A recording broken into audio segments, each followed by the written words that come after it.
Another sort of mid-year check-in of reading is top 10 books so far this year. And the thing with any kind of top 10 list or any favorites is, obviously it's very subject to change, especially based on my mood, that time of day, you never know. Also, how recently you read a book, because I think sometimes, a recent read can rank higher just because, you recently read it, you're just thinking about it still. But sometimes it can work against it, too, because it's well, I don't know if I'm going to still feel this way in a few months. So far, 2023 has been a great year. I've read 71 books, and I think I had 35 stars. I mean, that's ridiculous. It's almost half, obviously. So, and the ones that weren't 5 stars, there were a lot of that were very solid that just had a few little things. So I definitely feel like I've been reading a lot of great books. I was kind of oh, I must be so easy to please, but I don't think it's that. I think it's just, finding books that are more appealing to me. Obviously through things like booktube and, from being able to read people's reviews, and just also kind of, I think the algorithms are a little more effective on Goodreads and Amazon now, and, looking at kind of what I have read, and they're able to kind of make recommendations that are really more my speed.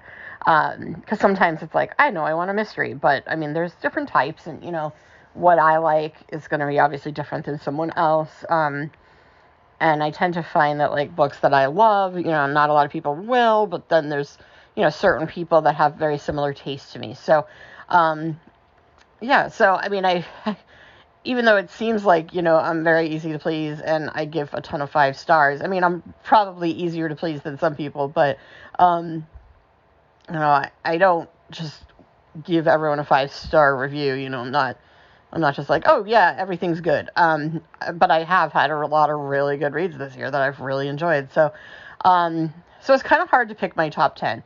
So again, I'm just going to say that as of when I'm recording this, which is mid-afternoon on the 21st of June, these are the 10 books that I think are my favorite for the year. I'm sure by the end of the year, I don't know if these will be there. I don't know if they'll be changed in the order. My order is very iffy. This is literally by my mood at this exact moment. So the order may have changed. Some of them may not be on here anymore. Books that I've already read that I didn't make this list may make the list. So, take it for what it is. So, all right. So I'm going to just go in the order that I randomly I wouldn't say randomly. I mean, I did think about the order, but, the order that I felt was appropriate at this moment in time.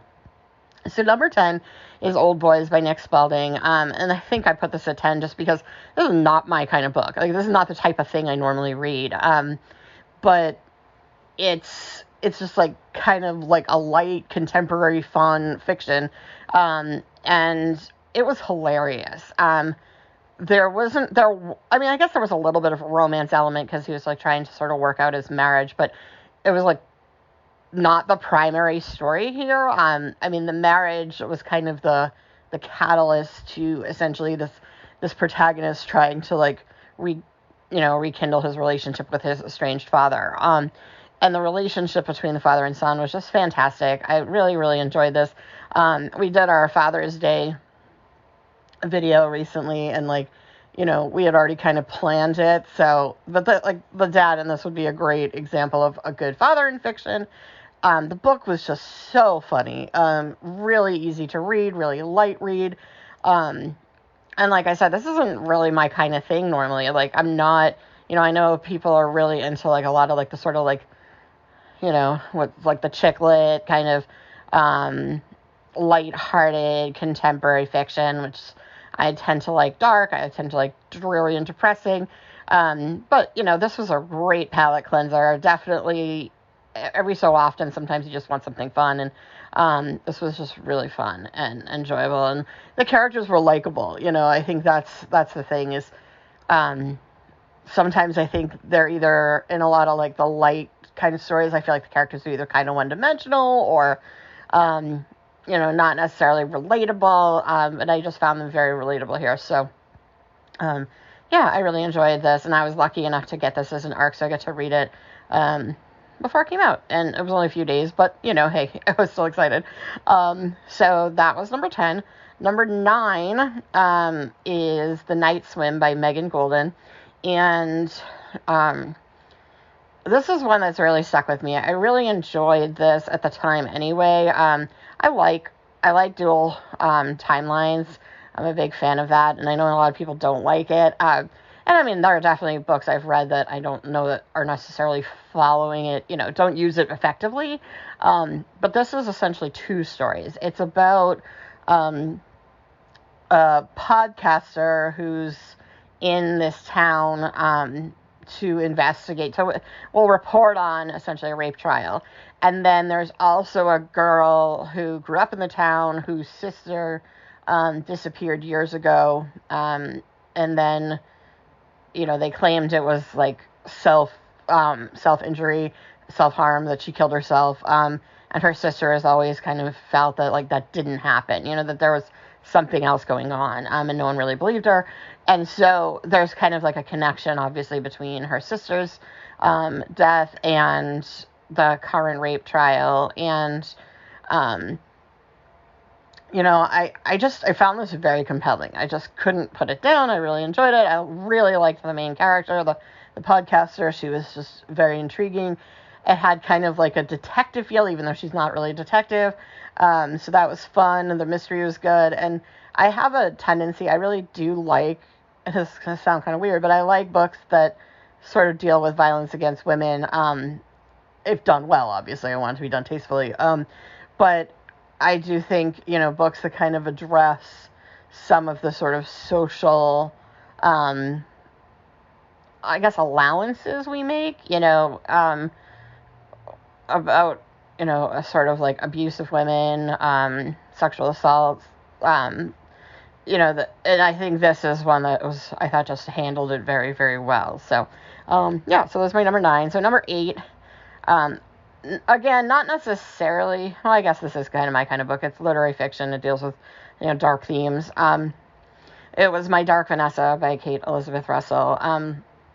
It took me a long time to want to read this because I kind of thought it was sort of romance, because I had heard it was about a relationship between a girl and her teacher, and I was just like, oh, that's not my thing. I don't like romance to begin with, and I really don't like sort of like dysfunctional romance, but it is not romance. It's about a girl who had a relationship when she was a teenager with her teacher, and now as an adult,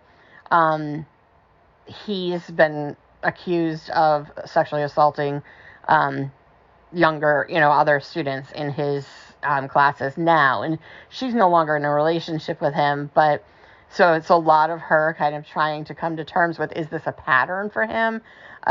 Did he prey on her? Was she the first?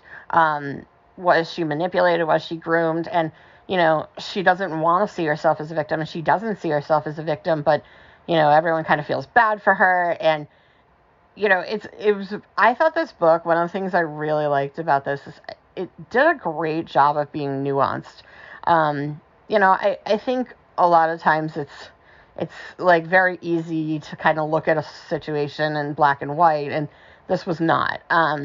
You can kind of, like, you're reading it and you're just like feeling really uncomfortable with what's going on, and you're like, okay, this guy is definitely a creep, and, he's grooming her, but you can also see, like, and again, I'm not to victim blame or anything, but you can see, like, that she sought out this relationship and why she sought it out, and where obviously it's on him to have kind of like stopped it, but at the same time, you can see why now, she struggles with this because there is some trauma, but there's also like confusion because she's like, well, I think I still wanted this relationship, and I don't think it, and it ends, and some people may not like how it doesn't really have an answer, and that may bother people, but I thought it was great because I thought it really just kind of looked at something without, it didn't make it easy. It's not like, okay, she's 100% a victim,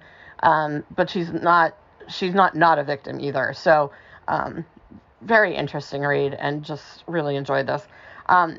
Number 7 I just read, and this book is coming out in July, and this was The Militia House, and this is gothic horror, but set in Afghanistan in like the early, 2010.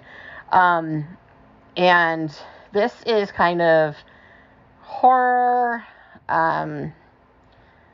that's very slow burn, very ambiguous, and I can understand like that some people may just like not like it. It's, there leaves a lot of room for interpretation.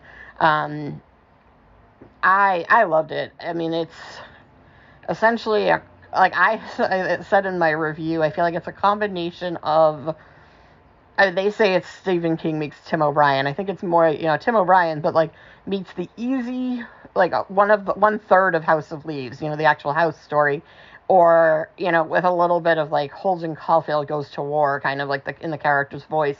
And so those are all things I really love. So if you combine those things, I'm going to be very happy. I love Tim O'Brien. I love Catcher in the Rye, and I really enjoyed House of Leaves, especially the primary story about the house. So you combine those, and I thought this was fantastic. But I talk about this more in my review, and I'll probably talk about it in my monthly wrap-up as well. So this is something that I definitely loved, but I kind of recommend with certain warnings that it may not be for everyone. So number 6 I talked about in, I think, my last month's wrap-up, or the one before that, I think last month. And this was Look Closer by David Ellis. And I liked this one because it was a mystery with a lot of twists. It took some really intriguing twists and ways that I didn't necessarily see coming, or were done in a way that I didn't see coming. I really enjoyed this.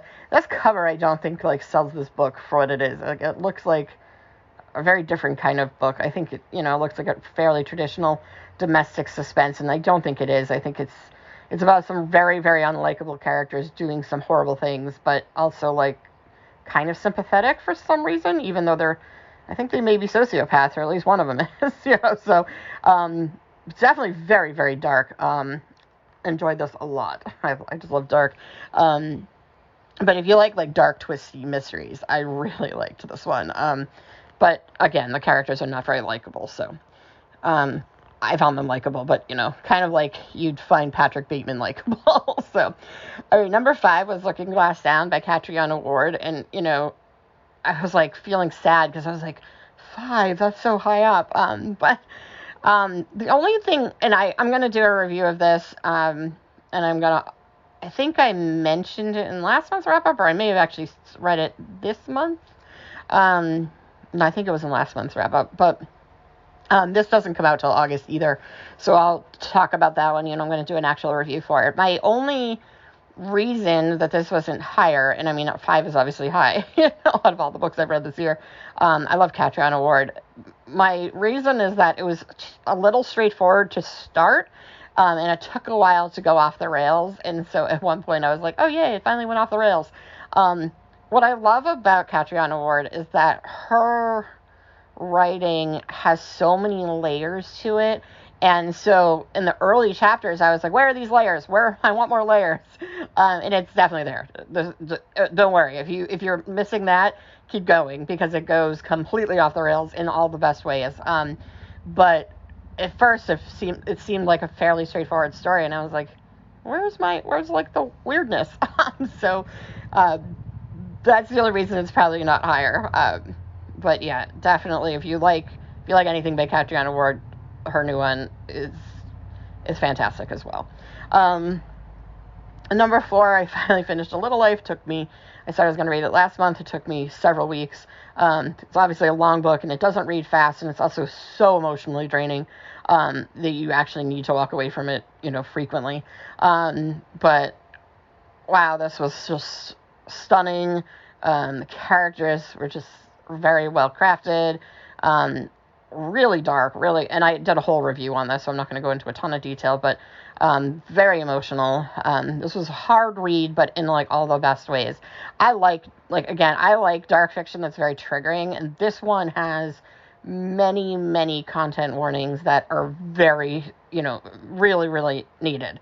So, that's, if you're very sensitive, do not read this book.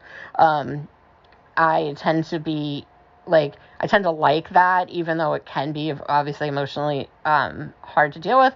I do like books that are kind of dark in terms of themes. So, but this one was very hard. So number 3 was Wrong Place, Wrong Time by Gillian McAllister. And the reason this is so high is this book really surprised me. It just was not at all what I thought I was getting myself into. And in all the good, in good ways, where I thought it was going to be, because it was about basically this woman sees her son commit a crime, and then what would you do to protect your child? And I was like, I don't care. I don't care about moms and their kids, and it's just, I feel like family drama is not really my thing. I do like domestic suspense, so I should have, I was like, maybe I'll read it, and that's why I read it, because it was kind of in with all the other types of books I like, but I thought I was going to be kind of bored, and I thought it was going to be fairly traditional, and it is not.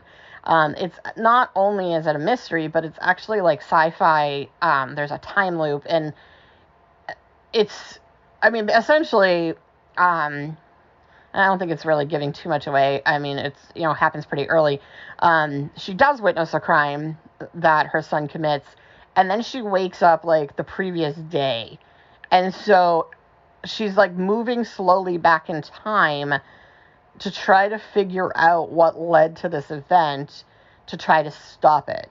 So it's this mystery, but it's also time travel, but there's some emotional stuff there, and just about how well do we know people, and what's going on in the world and around us, and it was fantastic. So really not what I expected, and I loved it. And she has a new one coming out I'm very excited for. So, number 2 is Nettle Bone, and this is fantasy, and it's more fairy tales. So if you're, I guess it's fantasy, technically, but it's more of it's a short, easy kind of fairy tale type book.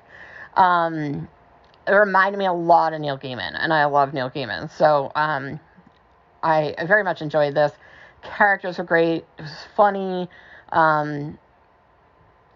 I just really, really loved this book. I'm not a big fantasy reader. I need there to usually be some kind of realism. There is no realism here. It is, it's weird. But like I said, it kind of has a Neil Gaiman feel, and I love that style where it's funny, but also serious, and there's stakes, but it's kind of just all these very engaging, unique, fun characters. So Nettle Bone was my second favorite, and then my first favorite book of the year was We Spread, because unsurprisingly, Ian Reid wrote a great book. And I liked Foe. I loved Foe. I like anything he writes. He's just fantastic. But Foe was my least favorite of his, and I'm actually rereading I'm Thinking of Ending Things again, just because I felt like I wanted to go back and reread it for fun. But We Spread kind of, if you liked I'm Thinking of Ending Things, it's very similar in the way that it's kind of horror, and it's unsettling, but it's really psychological fiction. So it's not scary horror. It's really more of just literary fiction, but with some kind of horror elements. But are they horror? Are they not? It really questions how you think. His writing is it's sparse but very effective. So yeah, so obviously this is gonna be number 1. He is absolutely, Catriona Ward's up there too, is one of my favorite authors right now. I've liked everything I've read of hers. I've only read 3, but, they've all been very good. Ian Reid, I've read 3. They've all been very good. So those are probably my 2 current favorite authors. I like a lot of, I like Riley Sager. I like Megan Miranda. I like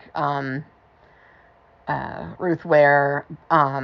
But, Catriona Ward and Ian Reid, I feel are just, heads above everybody right now, that in terms of, my favorite. So, check out Ian Reid if you haven't. So those are my 10. Have you read any of these? do any of them appeal to you? Yeah, I'm just curious, like, I do have a tendency to like books that I often see, like, people are like, this wasn't for me. I didn't like this. So I don't know. We'll see if, anyone likes some of these. Especially because, like, people like Catriona Ward and Ian Reid can be very, like, weird. And so I understand not everybody likes their style of writing. So, yeah, you'll have to let me know what you think. All right. Bye.